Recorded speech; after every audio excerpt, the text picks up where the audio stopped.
오늘은 저희가 출애굽기 13장 17절에서 22절까지 이 말씀을 통해서 길은 가까울지라도 라는 제목으로 함께 은혜를 나누도록 하겠습니다. 우리 다 함께 제목을 따라 하시겠습니다. 길은 가까울지라도. 아멘. 여러분, 하나님께서는 이스라엘 백성들을 이제 애굽 땅에서 인도해 내셨습니다. 애굽의 10가지 재앙을 통해서 하나님께서 바로와 애굽 사람들의 마음을 돌리셔서 하나님께서 이제 이스라엘 백성들이 애굽의 430년 종살이를 끝내고 이제 가나안을 향해서 나올 수 있도록 하나님께서 그들을 해방시켜 주셨습니다. 그리고 이제 출애굽기 13장에서부터는 애굽에서 나온 이스라엘 백성들이 본격적으로 하나님이 약속하신 약속의 땅 가나안을 향해서 가는 여정이 나타나고 있습니다. 그런데 오늘 말씀에 보면 하나님께서 이스라엘 백성들을 가나안 땅으로 인도하시는 그 길에 대해서 이야기하기를 가까운 길이 아니라 멀리 돌아가는 길로 지금 이스라엘 백성들을 인도하고 계시다라고 말씀합니다. 여러분, 이스라엘 백성들이 애굽에서 나와서 가나안으로 가는 가까운 길은 따로 있어요. 제가 지도를 한 장 보여드리면요, 우리 권사님 지도 한 장에 거기 나와 있는 지도 보여주시죠. 이스라엘 백성들이 애굽을 향해서 간 여정이 나와 있는 지도예요. 여러분들이 지도를 보시면 쭉 이렇게 검은 줄로 이렇게 표시되어 있는 게 이스라엘 백성들이 가나안까지 간 길입니다. 여러분들이 보시기엔 어떠세요? 가까운 길로 간 것 같으세요? 삥 돌아가고 있죠, 지금. 가장 가까운 길은 어디예요?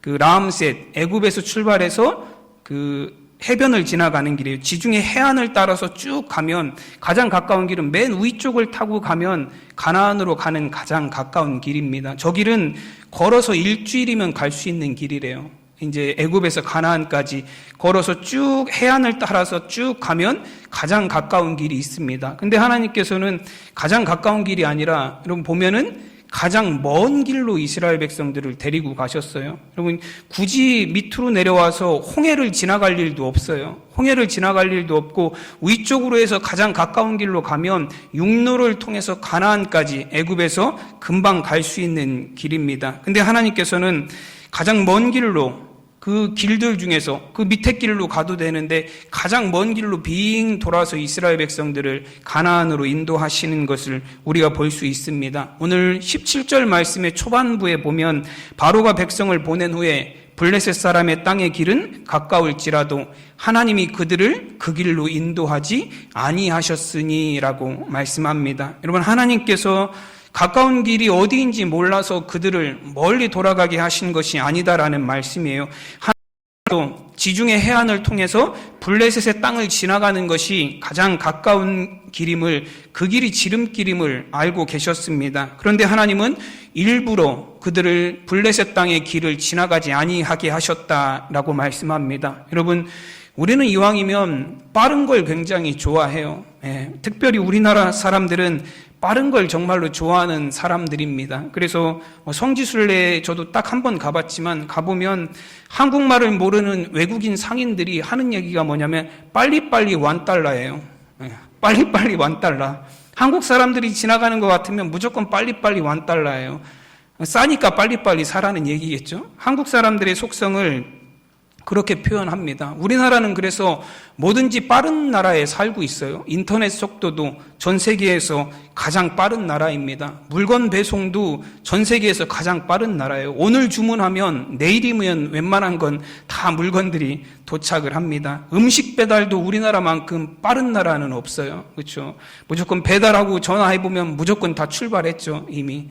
금방금방 그렇게 빨리빨리 되는 나라예요. 제가 어느 날 이제 식당에 가서 이제 손님을 대접할 일이 있어서 음식을 먹었어요. 그리고 나서 계산을 하는데 카드로 계산을 합니다. 여러분, 카드로 계산을 할 때 보면 계산 금액이 5만 원 이상이 넘으면 사인을 하게 되어 있어요, 카드 주인이. 근데 주인에게 카드를 넘겨주면 주인이 카드로 결제를 하고 사인을 누가 해요? 손가락으로 본인이 쫙. 네. 원래는 어떻게 해야 되죠? 거기 사인 좀 해주세요 해야 돼요. 그러면 제가 펜을 들어서 거기다 사인을 해야 됩니다. 근데 주인 되시는 분이 그런 얘기도 안 하고 그냥 결제한 다음에 본인 손가락을 앞으로 내밀어서 차차착 하고 제 사인을 거기다 해버리세요.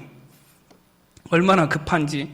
그거 손님한테 사인 좀 해주세요라고 말하는 시간을 기다리는 것도 힘든 거예요. 빨리 다 계산 끝내고 가서 음식도 만들고 또 다른 손님도 대접해야 되기 때문에 빨리빨리 하려고 합니다. 그럼 굉장히 빠른 나라, 굉장히 빠른 시대에 우리가 빠름이 익숙해진 그런 상황 가운데서 세상 속에서 우리가 살아가고 있습니다. 그러나 빠른 것이 항상 좋은 것은 아니에요. 여러분, 빠르다라는 건 항상 뭘 그 안에 내포하고 있는 거죠?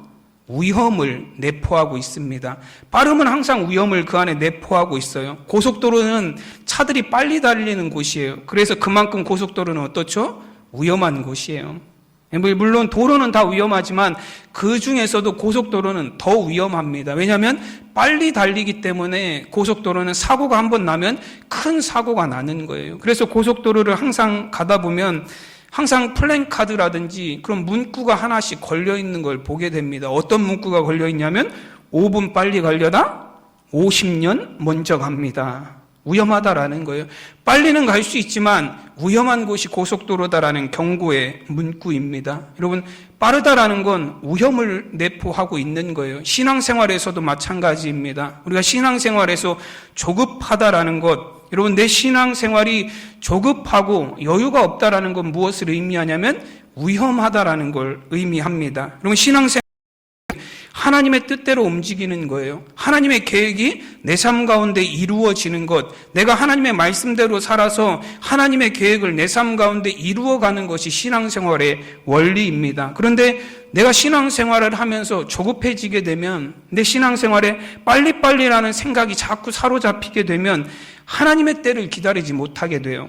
하나님이 나에게 이루실 그 때를, 하나님이 나를 통해서 하실 그 때를 기다리지 못하게 됩니다. 그래서 하나님의 때가 아니라, 하나님의 방법이 아니라 사람의 방법이나 사람의 때로 그 일 가운데 억지스러운 일들이 이루어지기 시작합니다. 여러분, 아브라함과 사라, 지난주에 저희가 아브라함과 사라에 대해서도 잠깐 언급을 드렸지만 아브라함과 사라가 그렇지 않았습니까? 하나님의 약속을 받고도 조급하여서 기다리지 못하고 그들은 어떤 방법을 택했죠? 사라의 몸종이었던 하갈을 통해서 이스마엘이라는 자녀를 얻게 되었습니다. 여러분, 하나님의 약속이 분명히 주어졌음에도 불구하고 이 아브라함과 사라는 조급했던 거예요. 하나님의 때를 기다릴 수가 없었습니다. 우리는 나이가 들어가고 늙어가고 나도 이제 80이 넘어가고 내 아내도 80이 가까워지는 나이가 되는데 우리는 더 이상 기다릴 수가 없다라는 거예요. 우리는 더 늦기 전에 어떤 방법이든지 취해야 되겠다라는 거예요. 여러분, 우리 안에 조급함이 생기게 되면, 빨리빨리라는 마음이 생기게 되면 하나님의 때를 기다리지 못하고 하나님의 방법대로, 하나님의 계획대로가 아니라 그곳 가운데 사람의 방법과 또 사람의 방식이 이루어지는 것을 우리가 보게 됩니다. 그럼 이것은 굉장히 위험한 거예요. 우리는 항상 빠른 길, 빠른 응답, 빠른 해결 혹은 빠른 성장을 하나님께 구합니다. 그러나 하나님께서는 우리를 항상 빠른 길로 인도하시지 않습니다. 빠르게 우리에게 응답해 주시지는 않으세요. 또는 빠르게 우리의 문제를 해결해 주지 않으실 때도 있습니다. 여러분, 때로는 너무 답답할 정도로 아무런 응답이 오지 않을 때도 있어요. 때로는 정말로 하나님이 내 기도를 들으시지 않는 것처럼 너무 오랜 기다림 속에 지쳐가는 때도 있습니다. 오늘 본문의 말씀처럼 가장 가까운 길이 아니더라도 두 번째, 세 번째 가까운 길로 좀 가주시면 좋을 것 같은데 때로는 가장 먼 길로 우리를 돌려가시는 것 같은 그런 때도 있습니다. 여러분, 하나님께서는 왜 빠른 길이 아니라, 왜 빠르게 우리가 문제를 해결해 주시는 것이 아니라 때로는 돌아가는 길로 우리를 인도하시고 때로는 오래 참고 기다려야 응답을 받을 수 있는 그런 기다림을 하나님께서 우리에게 주시는 것입니까? 왜냐하면 하나님은 우리를 빠른 길로 인도하시는 분이 아니시라 우리가 바르고 안전한 구원의 길로 갈 수 있도록 인도하시는 분이시기 때문에 그렇습니다. 여러분, C.S. 루이스 그 작가의 책에 보면 이런 글귀가 있습니다. 산 절벽 아래에 집이 있다면 우리는 곧바로 이 집에 갈 수가 없습니다. 절벽에서 뛰어내리면 바로 집으로 들어가긴 하겠지만 살아서는 가지 못할 것입니다. 그 집을 가려면 산등성이를 돌아서 가야 하는데 돌아가면 자연히 집과는 멀어집니다. 하지만 멀어지는 바로 그 길이 집에 가는 가장 가까운 길입니다. 그렇게 되어 있어요. 여러분, 산 절벽 밑에 집이 있어요. 절벽 위에서 집으로 내려가려면 가장 빠른 길은 어떤 길이죠? 네, 떨어져서 가면 돼요. 그냥 위에서 뚝 떨어지면 지붕으로 떨어지죠. 근데 살아서는 갈 수가 없다라는 거예요. 정말로 집에 안전하게 정확하게 도착을 하려면 산등성이를 돌아서 가야 된다라는 거예요. 그러나 산등성이를 돌아가는 길은 집으로부터 점점 멀어진다라는 거예요. 그러나 그게 가장 가까운 길이다라고 말하는 것입니다. 여러분, 하나님은 우리를 빠른 길로 인도하시지 않습니다. 하나님은 우리가 바른 길을 갈 수 있도록 인도하시는 분이십니다. 오늘 17절 후반절 말씀에서는 하나님께서 왜 빠른 길인 그 블레셋 땅을 통과하지 않으시고 홍해 길로 돌아서 인도하시는지에 대해서 이렇게 말씀하십니다. 17절 후반절 말씀입니다. 이는 하나님이 말씀하시기를 이 백성이 전쟁을 하게 되면 마음을 돌이켜 애굽으로 돌아갈까 하셨음이라 말씀합니다. 그럼 이스라엘 백성들은 지금 430년 동안 애굽에 있다가 처음으로 애굽 바깥으로 나왔습니다. 이스라엘 민족이 애굽에 들어가기 전에는 70명이라는 가족이었어요. 근데 그 70명의 가족이 애굽에서 430년을 살면서 200만 명이 넘는 거대한 민족이 되었고 나라가 되었습니다. 여러분, 전 세계적으로 한 나라가 이루어지고 한 민족이 세워지는데 전쟁을 겪지 않고 나라와 민족이 세워지는 일은 없어요. 다 전쟁을 통해서 이겨서 나라가 세워지고 민족이 만들어지는 거예요. 그리고 전쟁에서 패한 나라들은 망하는 것이 여러분 세상의 나라들이 세워지는 법입니다. 근데 하나님의 백성 이스라엘이 세워진 방법은 전쟁을 통하는 게 아니에요. 한 번도 전쟁이 이루어지지 않았어요. 70명이 들어가서 애굽에서 거기서 하나님께서 애굽을 요람으로 삼으시고 돌보셔서 거기서 이스라엘이라는 민족이 이루어졌습니다. 그래서 이스라엘 백성들은 애굽에서 가나안으로 가기 위해서 광야길로 나왔지만 이 광야에 나온 이스라엘 백성들은 어때요? 전쟁을 할 수 없는 민족이에요. 왜냐하면 전쟁을 통해서 세워진 나라가 아니기 때문에 그렇습니다. 그래서 이들이 블레셋 땅으로 들어가서 블레셋과의 전쟁을 경험하게 되면 다 애굽으로 돌아가려 한다라는 거예요. 그러면 이 블레셋이라는 나라는 이미 당시에 철기 문화가 발달되었던 나라예요. 그래서 철병거, 우리가 이스라엘 백성들이 가나안 땅에 들어가서 전쟁을 하는 걸 보면 철병거를 이미 철로 만들어진 전차들을 갖고 있던 나라가 블레셋이었습니다.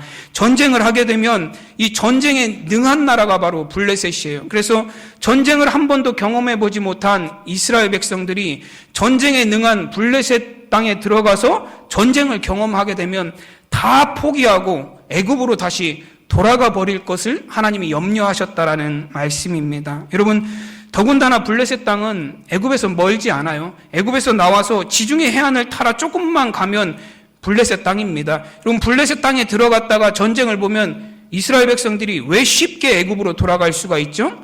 가깝기 때문에 그래요. 가깝기 때문에 언제든지 우리가 애굽을 나왔지만 다시 우리가 애굽으로 돌아가자라고 결단만 하면 돌아갈 수 있는 기회가 그 블레셋 땅에서는 있었습니다. 여러분, 실제로 이스라엘 백성들이 애굽 땅에서 나와서 출애굽 여정을 광야길을 지나가면서 백성들이 무슨 일이 생길 때마다 하나님을 원망하고 모세를 원망하면서 했던 말 중에 하나가 무엇입니까? 애굽으로 돌아가자라는 거예요. 민수기 14장 3절 말씀에 보면 어찌하여 여호와가 우리를 그 땅으로 인도하여 칼에 쓰러지게 하려 하는가? 우리 처자가 사로잡히리니 애굽으로 돌아가는 것이 차라리 낫지 아니하랴라고 말합니다. 여러분, 이때는 가데스 바네아 이미 그 가나안의 접경 지역에까지 갔을 때 나왔던 얘기예요. 이때도 이스라엘 백성들은 우리가 애굽으로 돌아갈 수만 있으면 돌아가는 게 낫지 아니하냐라고 하나님을 원망합니다. 민수기 20장 5절에서도 너희가 어찌하여 우리를 애굽에서 나오게 하여 이 나쁜 곳으로 인도하였느냐라고 모세를 원망하고 하나님을 원망합니다. 이런 광야에서 이스라엘 백성들은 자그마한 어려움이 생길 때마다 모세를 원망하고 하나님을 원망하며 애굽으로 돌아가는 게 낫겠다라고, 차라리 우리가 애굽에 사는 게 훨씬 낫겠다라고 하나님을 원망하였습니다. 여러분, 아마도 이들이 애굽에서 나오자마자 블레셋 땅으로 들어갔다면 전부 다 애굽으로 다시 돌아갔을 거예요. 철병거를 이끌고 오는 블레셋의 군대를 보면서 강하고 능한, 전쟁에 능한 블레셋 사람들을 보면서 아마 이 사람들은 다 포기하고 다시 애굽 땅으로 돌아가 버렸을 것입니다. 하나님께서는 이스라엘 백성들의 이러한 연약함을 잘 아셨기 때문에 아무리 가까운 길이라 할지라도 블레셋 땅으로 그들을 인도하지 않으시고 멀리 돌아가는 광야길로 그들을 인도하셨습니다. 왜냐하면 하나님은 그들이 꼭 가나안에 가게 하시기 위하여서 이런 방법들을 택하셨기 때문입니다. 여러분, 우리의 인생에서도 보면 하나님께서 우리의 삶을 인도하실 때 빠른 길이 아니라 돌아가는 길로 우리를 인도하고 계시는 때가 있습니다. 여러분, 우리가 모세라는 사람을 하나님이 부르셨을 때도 마찬가지예요. 하나님께서 모세를 이스라엘 백성을 애굽에서 인도해낼 지도자로 부르실 때에도 80세에 하나님이 모세를 부르셨습니다. 모세는 미디안 광야에서 무려 40년 동안을 양을 치면서 살았어요. 근데 여러분, 실제로 모세가 자기 백성을 구원하겠다라는 생각을 가졌을 때는 언제냐면 40세의 나이에 모세가 그런 생각을 가졌어요. 사도행전 7장 23절에서 25절까지 말씀해 보시면, 나이가 40이 되매 그 형제 이스라엘 자손을 돌볼 생각이 나더니 그는 그의 형제들이 하나님께서 자기의 손을 통하여 구원해 주시는 것을 깨달으리라고 생각하였으나 그들이 깨닫지 못하였더라 말씀합니다. 여러분, 모세는 나이 40이 돼서 자신의 동족들이 애굽에서 노예 생활하는 것을 안타깝게 생각했습니다. 그래서 나의 손으로 이스라엘 백성들을 애굽에서 구원해 낼 것이다라고 그런 생각을 가졌어요. 그리고 내 생각처럼 이스라엘 사람들도 그렇게 하나님이 나를 세우셔서 이스라엘 백성들을 구원할 지도자로 세우셨다라는 걸 깨닫기를 원했다라고 말합니다. 그러나 이스라엘 백성들은 그것을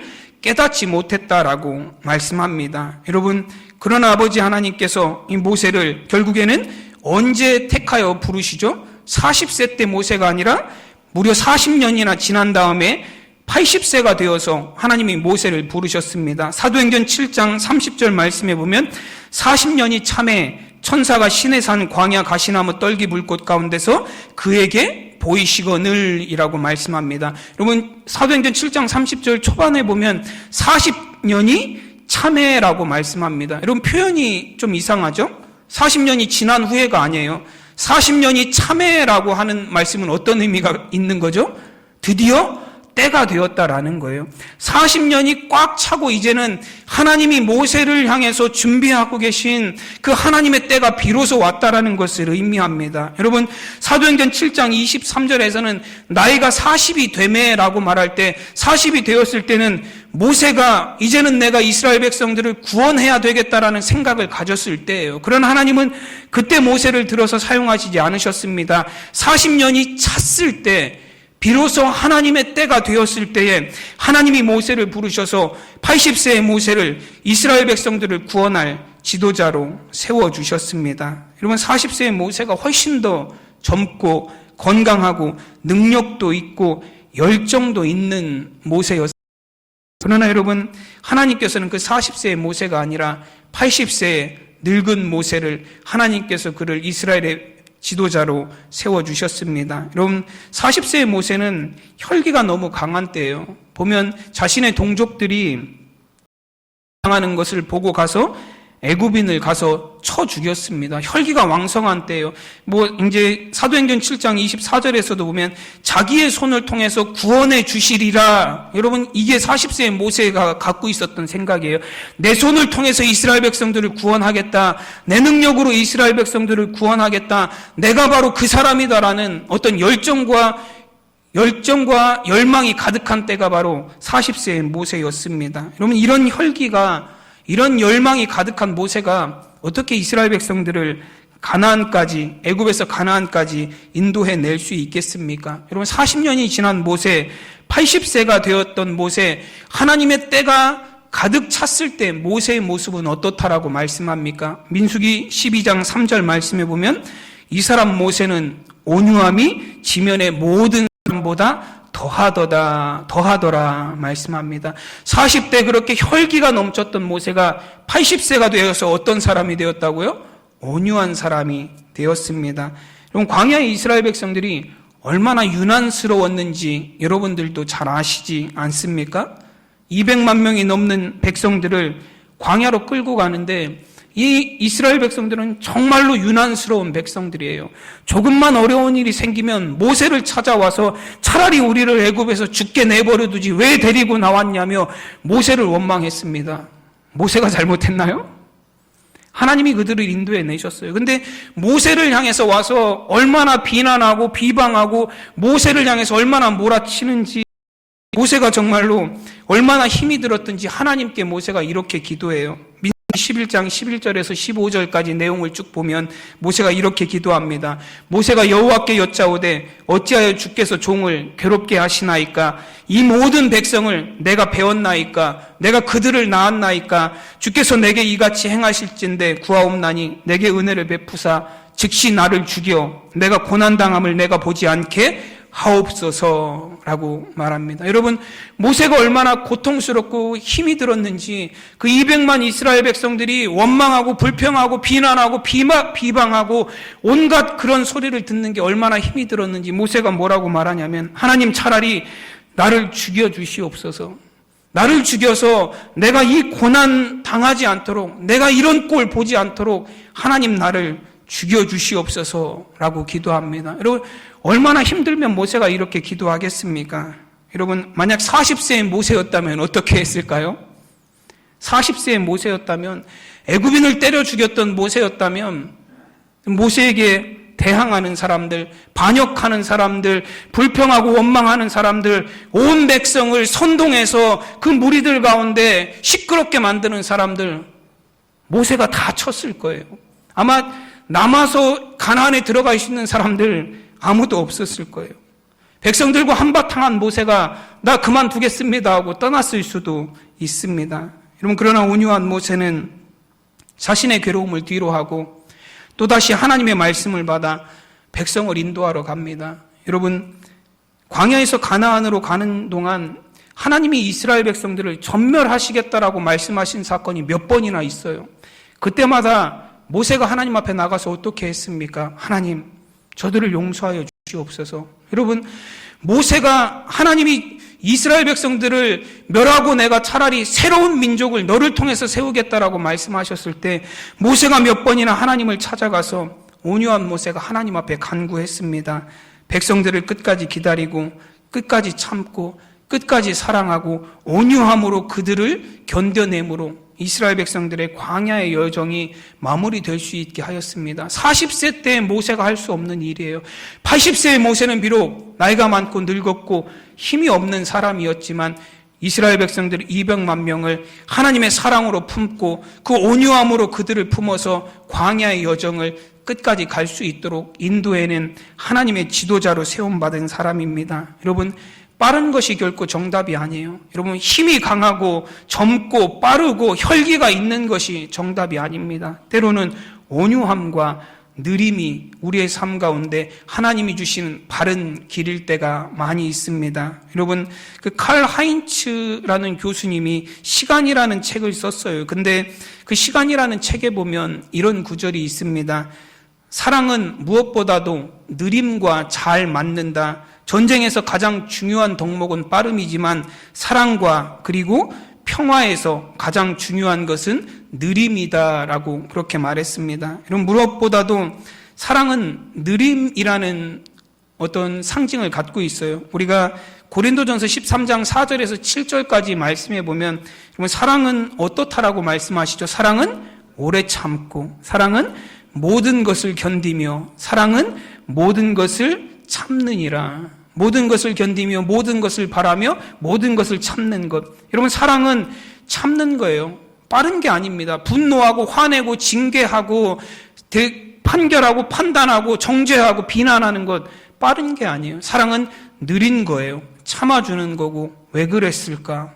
여러분, 기다려주는 거고, 저 사람이 무슨 문제가 있을까 견뎌주는 것. 여러분, 느린 것이 바로 사랑이에요. 여러분, 사랑에 대한 속성도 참아주고 인내해주고 견뎌주고 사랑하는 것입니다. 여러분, 하나님의 이 사랑, 하나님의 이 기다림의 사랑, 하나님의 이 돌아가는 사랑이 없었다면 우리 모두는 소돔과 고모라 같았을 것입니다.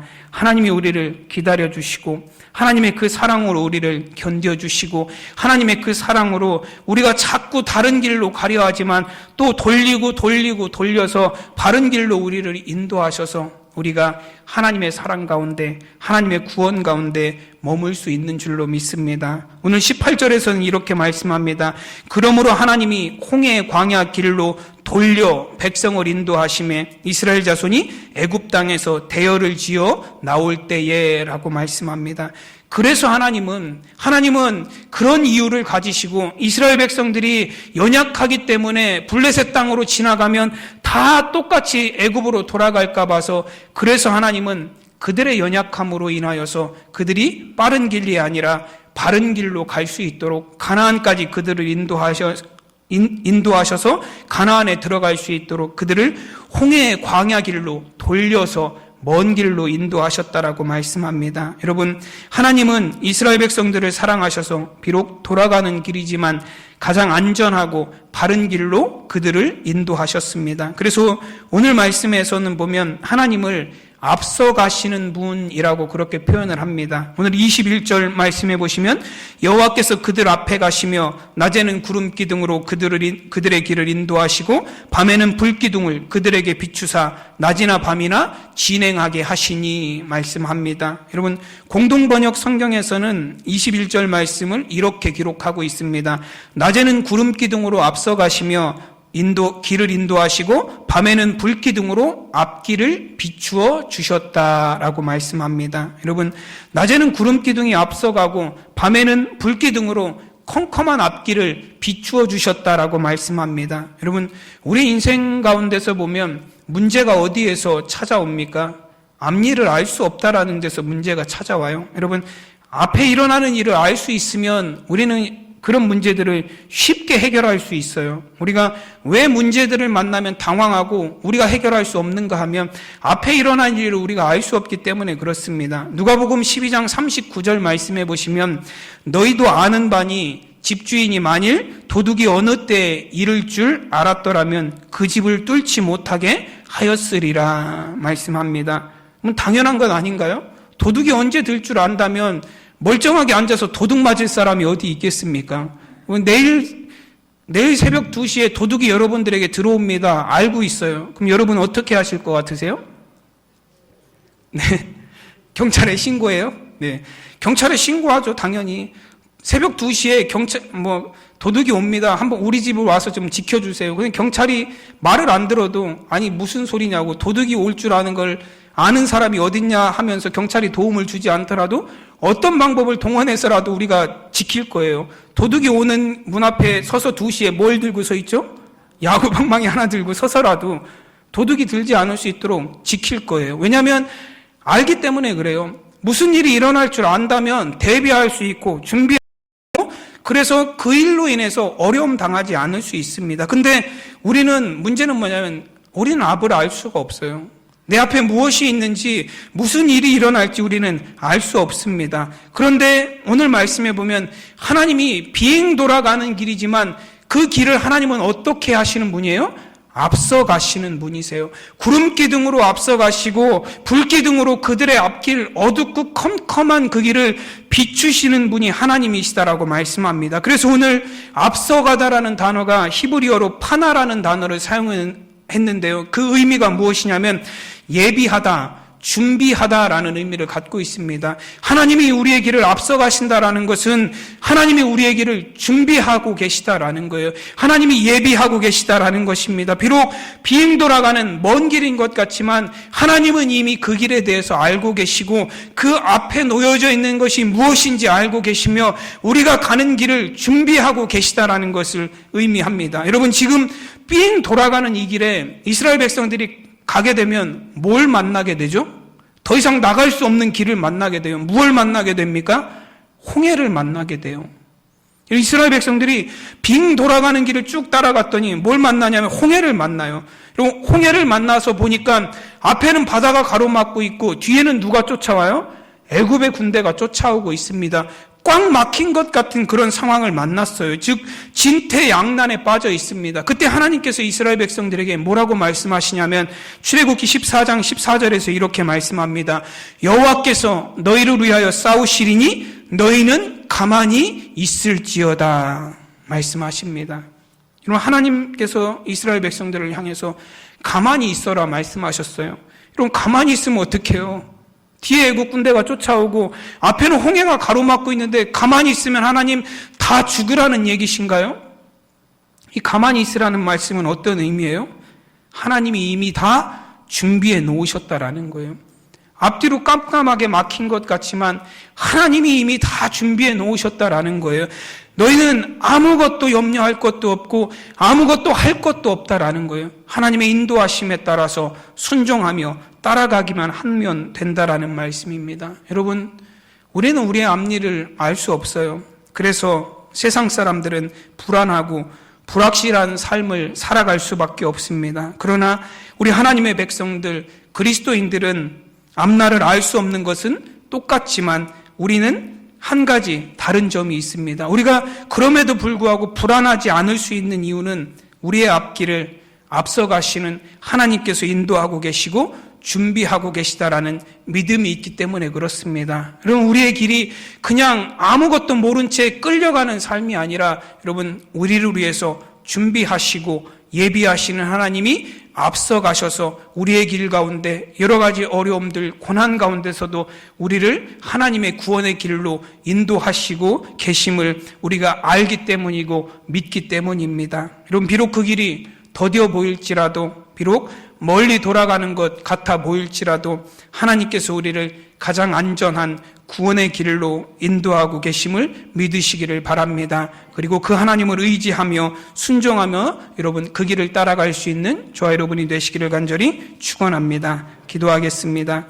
하나님의 은혜와 사랑을 감사드립니다. 하나님, 이스라엘 백성들을 애굽 땅에서 인도하시고 그들을 비록 가까운 길이 아니라 먼 길로 돌아 그들을 인도하셨지만 하나님, 그들이 가는 그 길은 하나님이 예비하시는 길이고 가장 안전하고 가나안을 향해서 갈 수 있는 바른 길임을 하나님 말씀하여 주셨습니다. 하나님, 우리의 인생 가운데 때로는 하나님 정말로 답답한 일을 만나기도 하고 하나님 앞과 뒤로 막힌 것 같은 징태양난에 하나님 어려움을 만나기도 합니다. 우리는 우리가 앞에 일어날 일이 무엇인지 알 수 없어서 때로는 근심하고 고민하지만 하나님, 그러나 우리가 하나님을 향한 믿음을 바로 세우게 하여 주시옵소서. 우리 앞서 가시는 하나님은 우리의 모든 길을 준비하고 계시고 우리를 하나님의 구원의 길로 가장 바르게 인도하시는 분이심을 믿는 믿음을 갖게 하여 주셔서 하나님, 정말로 세상 가운데 살아가며 하나님의 인도하심 가운데 두려움과 불안함이 없이 정말로 하나님 인도하시는 구원의 길을 믿음과 확신을 가지고